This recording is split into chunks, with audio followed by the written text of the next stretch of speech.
going to take back just some of the money that has been taken from us by people sitting behind this desk or another desk that's not quite as nice, but they have their choice of 7, as you know. And we're going to charge countries for doing business in our country and taking our jobs, taking our wealth, taking a lot of things that they've been taking over the years. They've taken so much out of our country, friend and foe, and frankly, friend has been oftentimes much worse than foe. And this is very modest.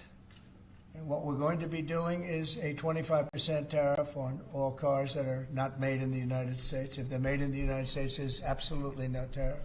We start off with a 2.5% base, which is what we were at, and we go to 25%. And basically, as you know, and as you've been seeing, not reporting as accurately as it should be reported because it's a massive story. Business is coming back to the United States so that they don't have to pay tariffs. And I think also because of November 5th, the election, they're very happy. AI is coming back to levels that nobody's ever seen before. It's a new, sort of a new business, I guess, when you think about it. But it's plants are going up all over the United States, and many of them have already been started. We're getting early electricity taken care of. We're getting permits very quickly for them, and we're going to make their life very happy. They're coming in with tens of billions of dollars. Individual plants will cost 10, 15, even $20 billion. We're going to let them build electricity generating plants along with their plant, and they can't even believe it. And we're going to get them very quick permits, as I've done always. I did that in Louisiana with 2 LNG plants. I got them one permit in 1 day after waiting 14 years, and the other one in 1 week after waiting for 12 years. But this is very exciting to me. This is the automobile industry, and this will continue to spur growth like you haven't seen. Before I was elected, we were losing all of our plants. They were being built in Mexico and Canada and other places. Now those plants largely have stopped, and they're moving them to our country. In Indiana, the great state of Indiana, I love Indiana. Honda is building one of the biggest plants anywhere, and they've just started. They wouldn't have done it without this. In all cases, they wouldn't have done it without what we're doing. So we'll effectively be charging a 25% tariff. But if you build your car in the United States, there is no tariff. And what that means is a lot of foreign car companies, a lot of companies are going to be in great shape because they've already built their plant. But their plants are underutilized, so they'll be able to expand them inexpensively and quickly. But others will come into our country and build, and they're already looking for sites. They're looking for mostly sites. They don't want to take the old buildings that are empty and falling down. They want to build new, and there's tremendous action. There is likewise for other companies and countries like the chip making process. Your chip bill was a disaster done by Biden. All he does is give tremendous amounts of billions of dollars to chip companies that will do nothing with the money. They're not going to use the money here. They're going to just keep it. They have plenty of money. The one thing they have is they have a lot of money. In our case, all we're doing is saying you can't come in unless you build here. And the largest chip company by far is manufacturer from Taiwan is building here, and it'll give us almost 40% of the chip market just with that. They're spending almost $200 billion in the United States to build a plant, and they've almost started. They'll be doing much of the work in Arizona. So we have a lot of exciting things, but to me, this is one of the most exciting. Now, outside of one specific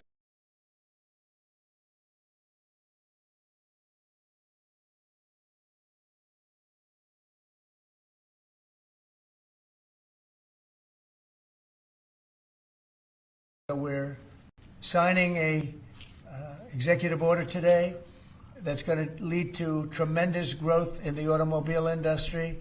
As you know, the electric mandate that we did allows you to buy a car now, electric or gasoline-powered or hybrid. You can buy any car you want. We had it so that within a short period of time you had to buy all electric, and the country could never provide the money necessary to build all of those power plants that you would need all over the country. As you know, in the Middle West, they built 8 power stations. That's like the size of this desk or smaller. and they ended up spending $9 billion on 8, and of the 8, 4 of them didn't work, and we're not doing that. So you can buy electric, or you can buy gasoline, or you can buy hybrid, or you can buy whatever you want to buy, and that's the way it should be. The market's going to determine that, and you're going to see prices going down, but it's going to go down specifically because they're going to buy what we're doing, incentivizing companies to, and even countries, but companies to come into America and build. And we're already setting records for new plants. I think the new plant number, the tally is just within a period of a few weeks. It's very large. I want to be accurate. It's very large. And I'd like to ask Will just to come and give some of the basics, and then I'll sign it, and it's off to the races. I think our automobile business will flourish like it's never flourished before. Yes, please, Will. Thank you, sir. As you stated, we've prepared for your attention a proclamation imposing a 25% tariff on foreign-made cars and light trucks. This is in addition to tariffs that are already in place on those goods. In addition to, as you said, spurring increased domestic manufacture of cars and trucks, we expect that these tariffs will result in over $100 billion of new annual revenue to the United States of America in tariff revenue. I think ultimately we could probably anywhere from $600 billion to $1 trillion will be taken in over the relatively short-term period, meaning a year from now, but starting right away. I think we'll go from 600 to $1 trillion within 2 years. And I think we'll be right from the beginning, we're going to be at a very high number, right from the beginning. And right from the beginning, you're going to have a lot of construction jobs, but you're also going to have a lot of automobile jobs. So this is very exciting, but it's also exciting because of what's happening with other aspects. We're going to be doing tariffs on pharmaceuticals in order to bring our pharmaceutical industry back. We don't make anything here in terms of drugs, medical drugs, different types of drugs that you need, medicines. It's in other countries, largely made in China, a lot of it made in Ireland. Ireland was very smart. We love Ireland. But we're going to have that. We're going to have lumber. We're going to free up some of our land. And you'll be able to meet a lot of other standards like fire cuts. If Los Angeles had fire cuts, which they didn't have, that's a gap of half a football field between areas. You wouldn't have had the fires. They would have been contained. But you have fire cuts. And by the way, you sell that wood for a lot of money, a lot of profit is made from that. But we're going to be doing lumber. We're freeing up our land so that so that we don't have to use outside sources of lumber. Energy, we're doing fantastically well at. You know, the energy prices have been coming down rapidly as we increase supply, and we've already done that. We have Chris and Doug are doing a fantastic job in that. That's Department of Energy and Department of Interior. And they're working together hand in hand because Interior has the land and Energy has the ability to do the drilling and do what they have to do. Our coal areas are going to be opened up for clean, beautiful coal. Germany's opening up mini coal plants now. You know, they tried the wind and it didn't work. They almost went out of business. They almost went bankrupt. They tried wind, which is a disaster because it's too expensive and it doesn't look good, kills all the birds, a lot of problems. But Germany is now building a lot of coal plants. China is building one a week. Think of that. And they're using coal, which is very powerful. Coal is a very powerful energy. And we're opening up our coal mines again, and we're going to do, I call it beautiful, clean coal. The technology is so good now that coal can give you tremendous power at the same time. It can be very clean. But we're also obviously doing oil and gas and various other things. You can do pretty much whatever you want. We don't like the wind because we think it ruins the landscapes, the plains, ruins them. And it's got a lot of problems. It's also by far the most expensive energy. It looks horrible in the oceans. It's dangerous in the oceans in terms of navigation. And if you look at what's happening with whales, you know, in one area, they lost 2 whales, like in 20 years, washed ashore. And this year they had 17 wash ashore. So there's something happened out there. There's something driving the whales a little bit loco, but they lost 2 in 20 years. and now they lost 17 in a short period of time. So it's something wrong out there. So this is very exciting. This is going to lead to the construction of a lot of plants, and in this case, auto plants. And you're going to see numbers like you haven't seen, both in terms of employment. Takes a little while. You're going to have great construction numbers initially, and then ultimately you're going to have a lot of people making a lot of cars. And one other thing, we have the Speaker of the House with us, who's doing a fantastic job. And where's Mike? And we're trying to get approved. Mike, thank you very much for being here. We're trying to get approved, if we can. If you borrow money to buy a car, you're allowed to deduct interest payments for purposes of income tax, but only if the car is made in America. So if the car is made in America, you get a loan, you can deduct the interest. That's a big saving. A lot of people in that part of the world, in terms of buying cars, a lot of them don't think in terms of deductions. People that think in terms of deductions are very wealthy people, but people are going to start understanding what a good deduction is all about. So when you get a loan to buy a car, and I think it's going to pay for itself. I don't think there's any cost. I think you're going to have so many cars built.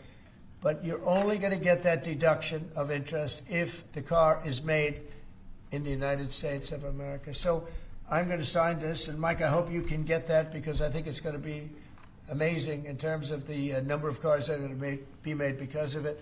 And I want to thank Howard Lutnick, our fabulous commerce chairman. That's what he is. He's a chairman. He's a very successful guy, a great guy. And we have a big day, Howard, coming up next week. It's going to be good. That's Liberation Day. That's going to be on the 2nd, and that's going to be reciprocal. And I think people will be impressed. We're going to be very fair. We're going to be very nice, actually. We have not been treated nicely by other countries, but we're going to be nice. So I think people will be pleasantly surprised. But it's going to make our country very rich, because we're the piggy bank that everybody steals from, and they've been doing it for many years, for decades. So we're not going to let it happen. So, but we're going to treat people very nicely. We're going to treat other countries very, very nicely, and I think it's going to have a very positive effect on everybody, including those other countries. So I'll sign this, and we will see you again on April the 2nd. In terms of this, it's going to be another round, and it's about making America great again, making it strong and prosperous again. Thank you very much. So this is like on tariffs. Can I ask you about tariffs, Mr. President? On the car tariffs, how do you assure that a car coming into the country is fully built? Could an automaker in Germany say, leave the tires off a car? Yeah, we're going to have very strong policing, and it's pretty easy to do. If parts are made in America and a car isn't, those parts are not going to be taxed or tariffed. And we'll have very strong policing as far as that's concerned. For the most part, I think it's going to lead cars to be made in one location. You know, right now, a car would be made here, sent to Canada, sent to Mexico, sent all over the place. It's ridiculous. So this is a very simple system. And the beauty of the 25, it's one number. It's not up or down depending on the cost of the car. It's one number. And that number is going to be used to reduce debt greatly in the United States and to build things, reduce taxes. I mean, basically, I view it as reducing taxes and also reducing debt.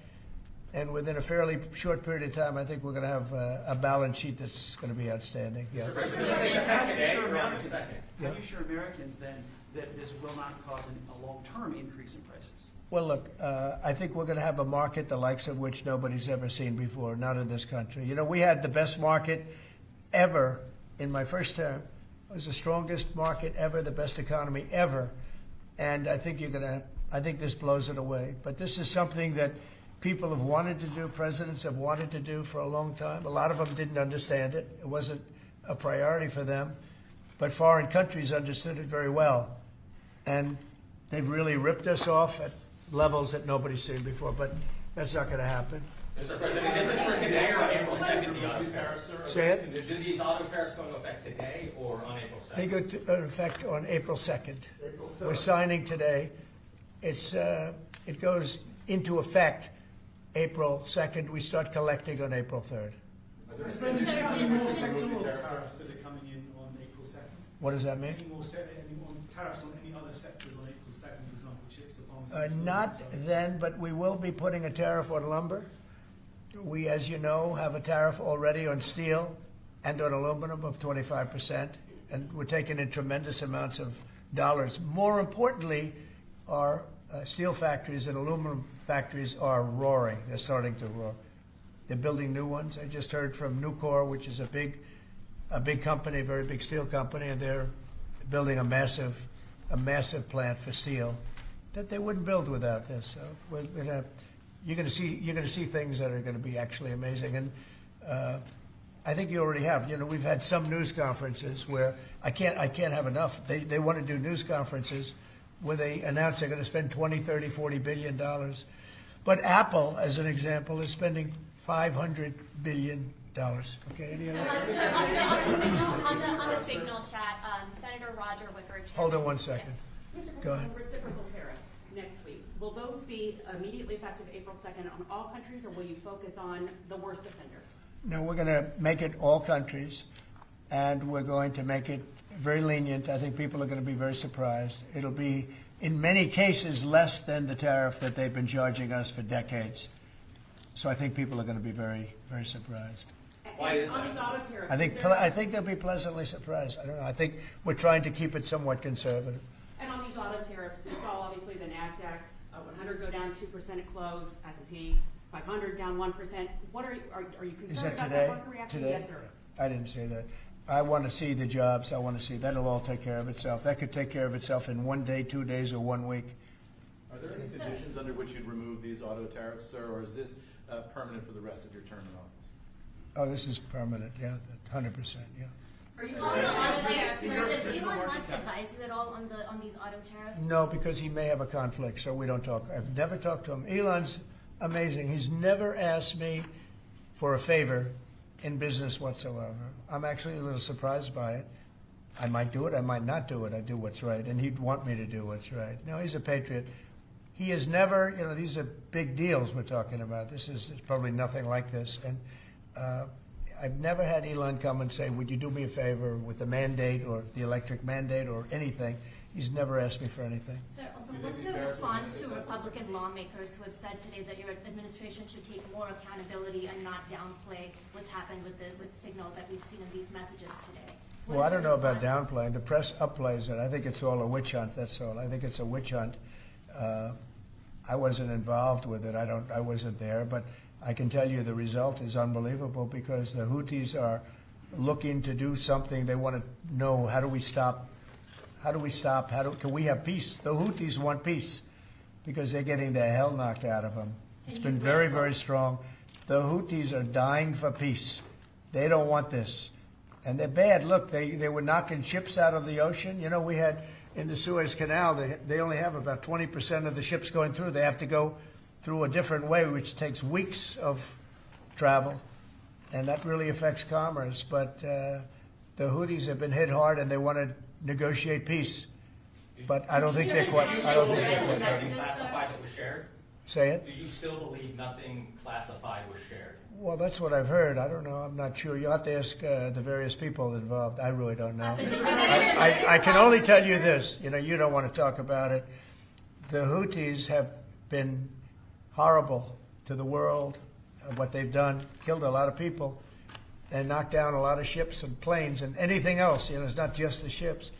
And they have been hit. They have been hit harder than they've ever been hit. And they want us to stop so badly. And they've got to stop. They've got to say no mas. But I can only say that the attacks, it's attacks every day, every night. It's not just the one. You're talking about one. The attacks have been very successful, even beyond our wildest expectations. We've hit them very hard, very successfly. And we're going to do it for a long time. We're going to keep it going for a long time. Senate Republicans have said that they have formally asked the administration for an Inspector General report on the Signal issue. Will you agree to that? It doesn't bother me. I don't know. You know, I want to find if there's any mistake or if Signal doesn't work. It could be that Signal is not very good. You know, it's a company. Maybe it's not very good. I think we'd rather know about it now. There was no harm done because the attack was unbelievably successful that night, and it has been unbelievably successful every single night for the last 4 or 5 nights. So, And you're responsible. and that's the thing that you should be talking about. This is something that should have been done by sleepy Joe Biden, but he was asleep at the wheel, other than when it came to stealing money, of course. Joe Biden should have done this attack on Yemen, which is basically a certain group within Yemen, the Houthis, and this should have been done by Joe Biden, and it wasn't. And that's caused this world a lot of damage and a lot of problems. He's responsible, but he's also overseeing the investigation to find out what went wrong. Maybe Who's responsible? Mike Waltz says that he's responsible. Well, yeah, Mike Waltz, I guess he claimed responsibility, I would imagine. It had nothing to do with anyone else. It was Mike, I guess. I don't know. I was told it was Mike. But again, the attacks were unbelievably successful, and that's ultimately what you should be talking about, I think. No, Mike did. He took responsibility for it. Should Secretary consider his position over this? Say it. Should Secretary Hegseth consider his position over the signal? Hegseth is doing a great job. He had nothing to do with this. So can you ask Mike Hegseth. How do you bring Hegseth into it? He had nothing to do. Look, it's all a witch hunt. Here we are talking about some of the greatest business deals ever made. The greatest companies in the world are moving into the United States, and you want to ask about whether or not Signal works. I don't know that Signal works. I think Signal could be defective, to be honest with you. And I think that's what we have to, because you use Signal, and we use Signal, and everybody uses Signal, but it could be a defective platform, and we're going to have to find that out. Mr. President, have you been briefed about soldiers in Lithuania? Say it. Have you been briefed about the soldiers in Lithuania who are missing? No, I haven't. Mr. U.S. President, President. have you spoken, sir, with the big 3 automakers about these tariffs? What was their reaction? I have. What was their reaction? It depends on whether or not they have factories here. I can tell you, if they have factories here, they're thrilled. If you don't have factories here, they're going to have to get going and build them, because otherwise they have to pay tariffs. Very simple. And most of those have pretty big factories here. Like General Motors has big factories here. They're going to move their parts divisions back to the United States, because some of them were made in Canada and some of them were made in Mexico and other places. They'll be moving their parts division back to the United States in factories where they may be at 60% capacity, so they don't even really have to build too much of a factory. But, generally speaking, if they have factories here, plants here, where they make their cars and equipment, but they make their cars here, they are thrilled. Same thing with the steel industry. Steel industry is now paying a 25% tariff, as you know, I put it on last week, and the business is roaring in the United States. And we can't, because of military, we can't lose the steel industry. If I didn't put the initial tariffs on steel in my first term, you wouldn't be able to have a military, because we wouldn't have every steel company would be bankrupt in the United States, and every plant would be closed. But now they're booming, and putting this tariff on, this additional tariff for steel and aluminum, it's making them thrive, and it's already happened. Mr. President, coming up on the deadline for the TikTok sale, will you extend that deadline if you don't have a deal? Do you support Oracle? Well, we will have a form of a deal. TikTok is very popular, very successful, very good. We're going to have a form of a deal, but if it's not finished, it's not a big deal. We'll just extend it. I have the right to have the deal and to extend it if I want. So we'll see whether or not we have a deal. We have a lot of interest in TikTok. Is there a way for a U.S. company to operate it and ByteDance to still have a share of the algorithm? Well, there are numerous ways you can buy TikTok, and we will find the one that's best for the country, for our country. I'm worried about our country more than anything else with respect to TikTok. And China is going to have to play a role in that, possibly, in the form of an approval, maybe. And I think they'll do that. Maybe I'll give them a little reduction in tariffs or something to get it done, because every point in tariff is worth more money than TikTok, if you think. Every point. Tariff is a much bigger world, and TikTok is big, but every point in tariffs is worth more than TikTok. So in order to get China to do, maybe I'd give them a reduction in tariffs, as an example. Sounds like something I'd do. Do you think these tariffs are going to be good for Tesla, sir? Good for who? Tesla, which makes it good. Well, he is a fantastic Tesla. Will tariffs be good? I think they may, it could be a net neutral, or they may be good. He has a big plant in Texas. He has a big plant in California. And anybody that has plants in the United States, it's going to be good for, in my opinion. Mr. President, the If European you want Union to has ruled return against. education control to the states, how would you handle it if a state like California were to put in place education policy? You know, I haven't seen a mask in so long. You're wearing a mask. So nice of you. I haven't seen anybody wearing a mask in a long time. It's good. You feel more comfortable, right? Good. That's good. So go ahead. You said you want to return education control to the states. How would you handle it if a state like California were to put in place education policies you disagree with? Well, I think that California is going to be tougher because they're doing badly on everything they do. You know, everything they touch turns bad. So a place like California would be tougher for education. But what I would see with California is you'd have a Los Angeles department, and you'd have Riverside. You'd go to various places, and I think you'd have some great areas in California, and then you'd have some, like everything else, that doesn't work so well. But ultimately, I think it would be very successful. I think in New York, as an example, you'd go to Long Island, Westchester. You may have Nassau County, Queens County. You break it up in certain ways, so they'd have maybe 5 departments. You know, because of the size, they'd have 5 departments instead of 1. A state like Iowa, you'd have 1. And I mean, they're just chomping at the bit to get going. So many states are chomping at the bit to get education, and it's going to happen fast, to get the education